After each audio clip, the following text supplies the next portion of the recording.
Mēs esam biedrība, tavi draugi, un mēs darbojamies jau kopš 2013. gada.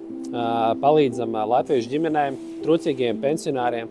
Un karam sākoties Ukrainā, mēs sapratām, ka mums ir jārīkojas un atbalstījām tos cilvēkus, kuri bēg prom no mājām. Nodrošinājām uz robežas gaidošajiem viņus ar pārtiku, ar siltuma elementiem, lai viņi tur nenosaltu uz vietas, kā arī, pateicoties mūsu šoferīšiem, atgādājām šos cilvēkus uz Latviju. Atvērām arī tādu kā palīdzības centru šeit uz vietas, piedāvājot viņiem dažādas preces.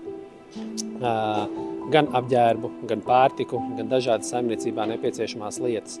Šobrīd mūsu darbība fokusējās uz atbalstu sniegšanu Ukrainā, uz karaspēku, atbalstam fronti, cik vien iespējams, atbalstam civilizētājus, gan bērnu namus, gan skolas, gan dažādas iestādes, kurās ir vienkārši fundamentāli nepieciešams atbalsts. Un šodien es gribu novēlēt Ukrainai saglabāt savu spēku, ticību uzvarai un nepadoties nekad.